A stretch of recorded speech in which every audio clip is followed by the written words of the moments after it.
Hey guys, let's get more news about Miami Heat, but first, don't forget to subscribe to the channel and leave a like. Warriors react to post-game handshake between LeBron James and Jimmy Butler. It's no secret LeBron James and Jimmy Butler have had several battles in the past. The two were on the opposite ends of the 2020 NBA Finals, when Butler was still with the Miami Heat. With that said, their handshake after the Los Angeles Lakers and Golden State Warriors game on Thursday naturally drew plenty of attention. The Dubs visited James and the Lakers at the Crypto.com arena in their final meeting before the regular season ends. Star guard Stephen Curry led the way for Golden State, exploding for 37 points to lead the Warriors to a 123-116 win. Butler, for his part, contributed 11 points, 4 rebounds, 2 assists and 3 steals. On the Lakers side, James notched 33 points, 5 rebounds and 9 assists in 40 minutes on the court. Austin Reeves added 31 points, while Luka Doncic tallied 19 points, 8 boards and 7 dimes. After the match, the Dubs posted a video of James and Butler shaking hands and hugging it out on the court. The team captioned it with a handshake emoji, highlighting the respect that the two players showed. The game was the first time James faced a Warriors team with Butler in the lineup, so the moment between the two was definitely special. Right before the trade deadline this year, the Warriors acquired Butler from the Miami Heat in a 5-team deal. In exchange for the All-Star wing, Golden State sent Andrew Wiggins, Kyle Anderson and a protected first-round pick to the Heat. With both teams projected to make the playoffs this season, it will be interesting to see if they'll meet again in the postseason. The Miami Heat will enter the offseason with a superstar-sized hole in their rotation. Kevin Durant is heading into the summer with a sizable portion of the NBA fanbase and media expecting him to be traded. According to ESPN's Shams Charania, Durant sees Miami as a preferred trade destination. The Suns and Kevin Durant would work together on any trade, Charania said. Back at the NBA trade deadline, there was a list of teams where there was mutual interest with Kevin Durant. That's Minnesota, New York, Houston, San Antonio, Miami. Those are the types of team, from my understanding, that had interest then, and I expect them to be in the mix in the offseason. Miami will undoubtedly face competition in any pursuit of Durant. However, he's the type of player who would instantly fill the void left behind by Jimmy Butler. He would also easily slot next to Bam Adebayo and Tyler Herro, both of whom have been on an incredible run in recent weeks. Whether the Heat have enough tradable pieces to be a legitimate contender to acquire Durant will remain to be seen. After all, the Phoenix Suns will likely be encouraging a bidding war for their top star.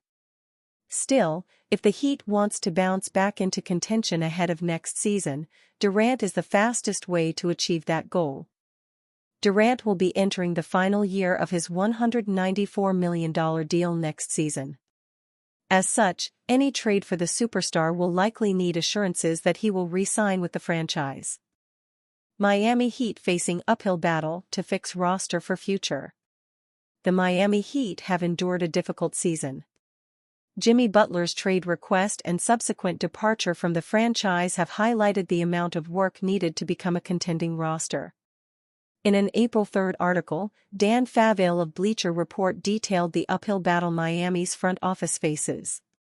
Miami doesn't have the freedom to rebuild, is light on tradable firsts even after scooping up Golden State's for this year, and cannot carve out meaningful cap space until at least 2026, Favale wrote.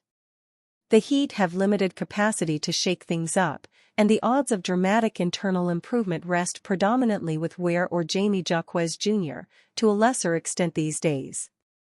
This is far from the league's worst situation, but it's not exactly an enviable position either. With limited tradable assets, it's hard to see how the Heat can pivot. Keeping Bam Adebayo and Tyler Herro is essential to the team's chances of long-term success. However, given their lack of assets, the front office may need to lose its best players to restock the cupboard for the future. Fortunately for the Heat, they're one of the most desirable free agent destinations. If they can generate significant cap space, the front office can turn the franchise around rather quickly. Creating that type of space is a difficult task, though. Kevin Durant is expected to hit the trade market this summer. His tenure with the Phoenix Suns has failed to bring the success Matt Ishbia had hoped for. Durant would instantly change the current trajectory of the Heat, at least in the short term. According to Shams Charania, Miami is among Durant's list of preferred destinations, should he actually be traded. The Suns and Kevin Durant would work together on any trade, Charania said. Back at the NBA trade deadline, there was a list of teams where there was mutual interest with Kevin Durant. That's Minnesota, New York, Houston, San Antonio, Miami. Those are the types of team, from my understanding, that had interest then, and I expect them to be in the mix in the offseason. Durant has been excellent this season, averaging 26.6 points, 6 rebounds, and 4.2 assists. He's shooting 52.7% from the field and 43% from deep. Another way the Heat can avoid a total slide will be through internal development. Tyler Herro has taken his game to a new level this season. He's playing so patiently without the ball, Spoelstra said. It's really slowing down for him. The more aggressive you are, he'll play off the ball.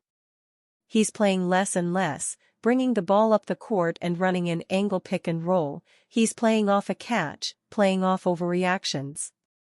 He's so skilled, if you are getting him on the move like that, he's a handful. And he's burning a lot less calories doing it as well.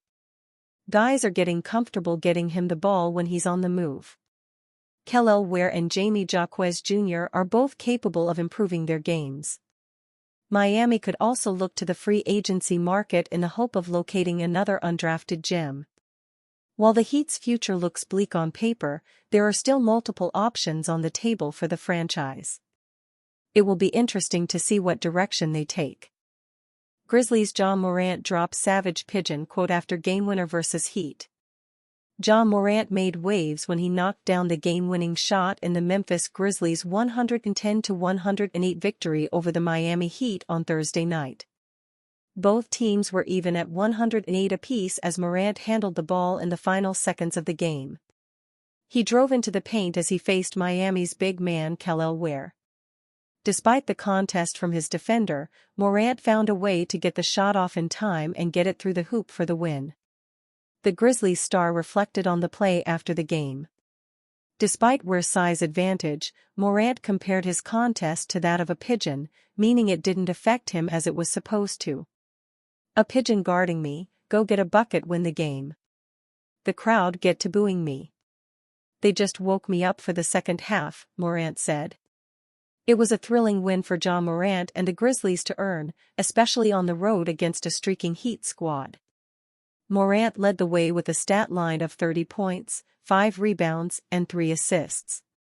He shot 11 of 22 from the field, including 3 of 7 from beyond the arc. Desmond Bane came next with 17 points and 9 rebounds. Scottie Pippen Jr. put up 17 points and 7 assists, while Jaren Jackson Jr. and Jalen Wells scored 13 points each. Memphis improved to a 45-32 record on the season, moving up from 8th to 6th in the Western Conference standings. They are even with the Golden State Warriors while being 2 games behind the Denver Nuggets. Following Thursday's win over the Heat, the Grizzlies will prepare for their next road matchup. They face the Detroit Pistons on April 5 at 7 p.m. Eastern Time. And you, fan?